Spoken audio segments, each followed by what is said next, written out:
Let's get into this tea. We about to get into DDG and Cinco faking beef reviews, Carena and Flo. I don't know. Let's get it. A super sad story coming out of Houston. Now, this is one of Carena and Flo's friends, and they're being charged with the death of their 2-month-old son, Zane Austin. So now, as you guys can see, this is one of Flo's very close friends, and they were hanging around Carena and Flo a lot. They're also a very popular couple on TikTok. Now, their son died about a year ago, and as you can see, they've been holding visuals and doing balloon releases, even making statements. Today marks 1 year since my son passed. We miss you out here, twin. It's forever Zane's world. So again, he died in September of 2024, but his parents are just now being arrested. Now, according to local Hughes News, Amari Austin, 27, is being charged with capital murder. His girlfriend, 22-year-old Trinity Perez, is facing a felony charge of injury to. It goes on to say court records allege Austin committed the offense of capital murder against the 2-month-old at 1810 Main Street, and Perez committed the offense of injury to serious bodily injury at the same address, which is their apartment.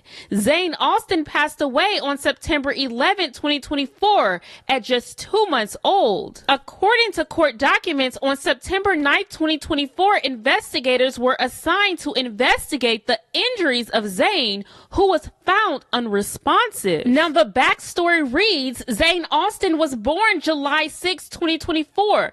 According to records, the first report of injuries was July 16, 2024, when Zane was only 10 days old. This report alarmed CPS.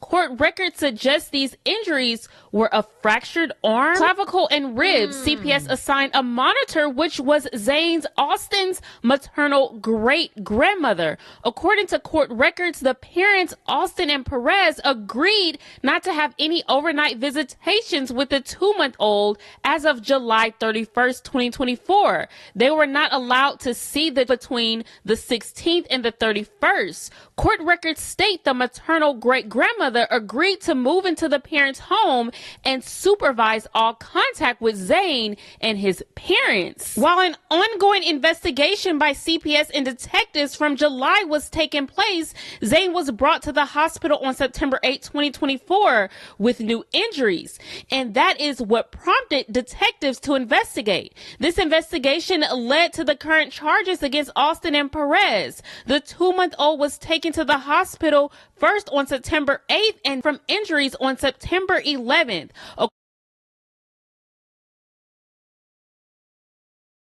Y'all know stuff like this get to my nerves. But that's crazy. Ugh. According to records, the pediatric critical care social worker met with detectives on the night of September 9th. The pediatric critical care social worker told detectives that 2-month-old Zane was brought to the hospital on September 8th. So now, according to court records, on Sunday, September 8th, the day Zane was taken to the hospital, Perez arrived at her and Austin's apartment at 8 a.m. with Austin.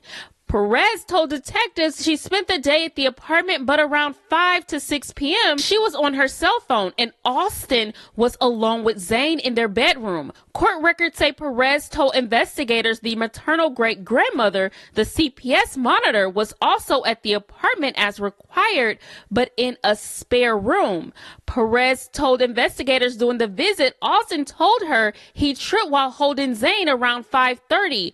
Court records say Perez denied family violence with Austin, describing him as a good dad. However, when questions about the initial set of injuries from July 2024, court records suggest Perez provided a vague answer. Austin told detectives he was the last person to see Zane alive. According to court records, Austin cited an allergic reaction as to why Zane was brought to the hospital on September 8th when questioned by detectives. According to the records, Austin confirmed he was home with Perez, Zane, and the maternal great-grandmother. Austin also confirmed he was holding Zane between the hours of 5 and 6, walking around the apartment when he forgot his cell phone in the bedroom. According to court records, he claimed while walking back into the bedroom, he fell over, stumbling on his shoe. Court records suggest Austin told detectives he never saw Zane's head hit the wall after he tripped, and Zane was still in his arms, not crying. Court records also suggest detectives reviewed digital evidence extradited from Austin's iPhone, including deleted search history on the night of September 8th, the night Zane was taken to the hospital. Now, according to the records, this was the searches on his phone history. One was, "My won't wake up, but she is breathing," at 9:48. Another one stated, "Can't wake up, but still breathing, normal," with a question mark, at 10:06. Another one, 2-month-old hard to wake up, at 11 p.m. What happens if your 2-month-old doesn't have a pulse, at 11:02? Does Dead, you dumb. CPR really work? Can it save a who has stopped breathing, at 11:04? Will you go to jail if you find you're unresponsive? And my 2-month-old, is anyone getting charged? And then he searched up best Houston defense lawyer cases, so he already knew he was about to get charged with this. Court records suggest there is a 39-minute gap between the time of the first deleted internet search and the first outgoing 911 call on Austin's phone. Court records also say Austin deleted a Google search. Like, for you to delete it, like you knew it was a possibility that they was gonna search your phone. Why the hell would you type it in there anyway? Wow! I mean, and I'm not, obviously not on his side, but I'm just saying people are stupid. Dumb.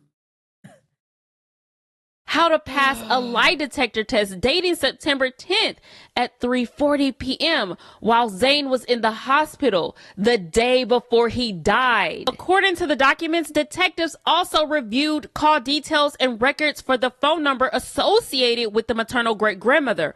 Records suggest there was activity near the maternal great-grandmother's home in Friendswood, Texas, and an incoming call from Perez with a duration of 1 minute and 34 seconds at 10:34. Court records say after reviewing the phone conversation, records suggest that the maternal great-grandmother was not with Zane as required by CPS the night of September 8th when Perez and Austin took Zane to the fire station and hospital, which means the great-grandmother was probably never even living with him. It also goes on to state, court records state that a set of deleted texts from August 15th on Austin's phone was recovered by detectives. In this set of messages provided in court documents, Perez was questioning Austin about scratches and on Zane's clothes, and Perez told Austin he was too rough, but he said it was not intentional. Detectives reviewed the text messages between the maternal great-grandmother, mother to Perez. According to records and the messages provided in court documents, the maternal great-grandmother questioned why Zane had bite marks on his face, sending a picture to Perez, who responded with, "A bite mark would have teeth prints." Court records suggest Perez forwarded a screenshot of the conversation and phone to Austin, who suggested tobacco probably breaking his face out. He had the same marks last time when I kissed him, them lip marks, not bite marks. He might be breaking out. So then it goes into details on when they arrived at the hospital and how they tried to save his life. And I can't even say great-grandma need to go to jail, because great-grandma probably don't even know if they're going on for real. She'll ask a question, but if he is like that to the, ain't no telling how he would be like to his grandma. Can't even read that section, but if you guys want to read, it's here on the screen. And we'll say the next section states on September 9th, one day after Zane was taken to the hospital,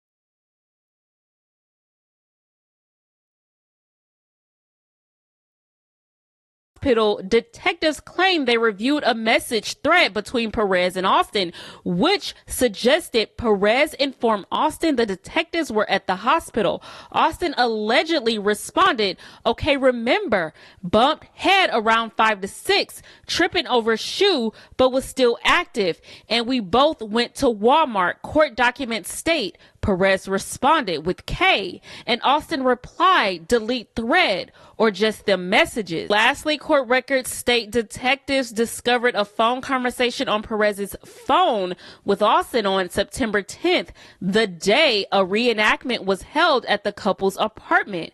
Court records state Austin told Perez, "When we do the reenactment, go to the end of the couch by the balcony." So based on text conversations between Perez and Austin, the previous CPS investigation and safety plan, detectives had reason to believe Perez was aware and knew Austin was allegedly causing injury to Zane and failed to report it and protect Zane. She did not ensure Austin was no longer around Zane, court documents claim. So to make the situation even worse, not only did she know that he was causing harm to she decided to get pregnant by him yet again. Now, right now, she is 38 weeks pregnant with and she is now behind bars. So was she gonna allow him to do this to another? I mean, you get pregnant by this man again after you know what he did to the first. A lot of people were upset about this, even people that were friends with them. But then Carena went and reposted a GoFundMe stating, "Free her and Dabari."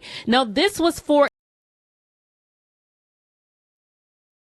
Yellow Barbie, aka Perez. So here's the GoFundMe asking people to donate to help get her a bond and a lawyer. Now, she does have a bond, but Damari does not. So you guys leave your opinions on this situation down in the comment section below. Now, Carena did quickly delete this GoFundMe off of her page. I'm guessing after people started jumping down her throat for what?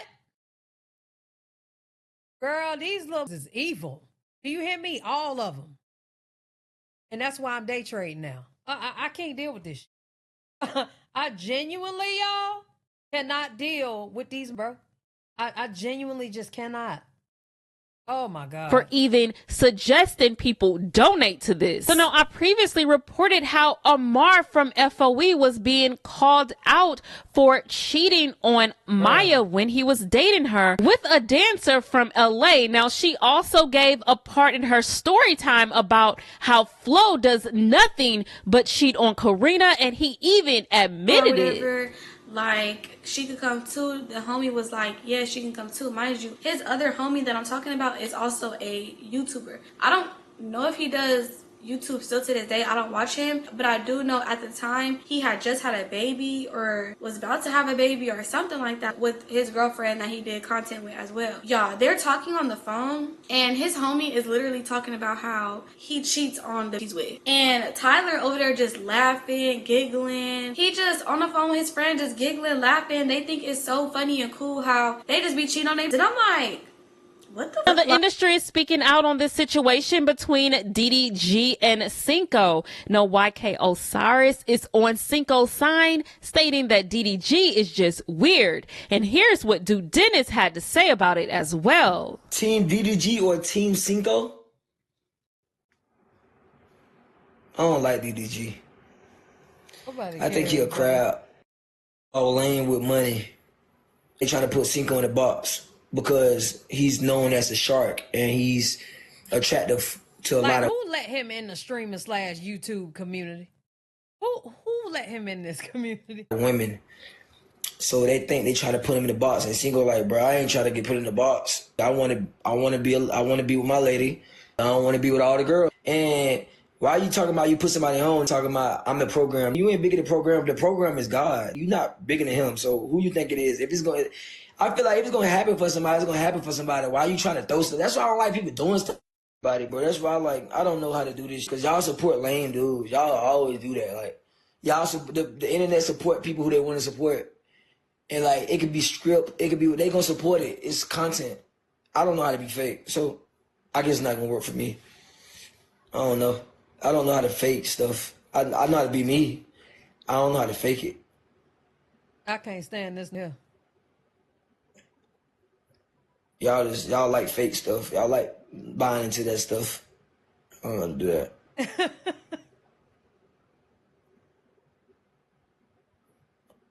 I guarantee you, Cinco and DDG, they faking that beef. I feel like it. I don't think it's real because how it was real? Y'all was just talking with this. Y'all was just with each other like 3 weeks ago. You could just be with each other and still have an issue. What are you talking about?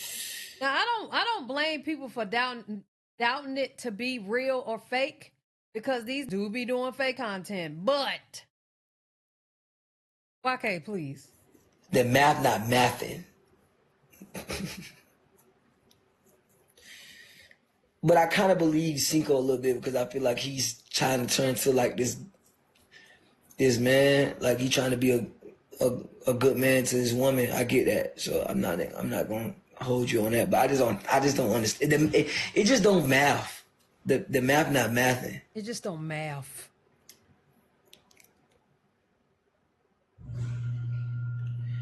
I just feel like it's a lot of capping going on. It's gonna come out though.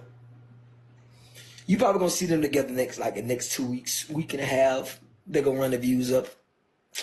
I don't doubt that they'll be back cool, but I don't know. Try to get some Crips on me, and I'm not, you know. And Deshae, I don't like Deshae. Deshae weird. You know what Deshae like doing? Deshae like acting like a girl so y'all could be on his side. And he allowed to disrespect women and y'all like that.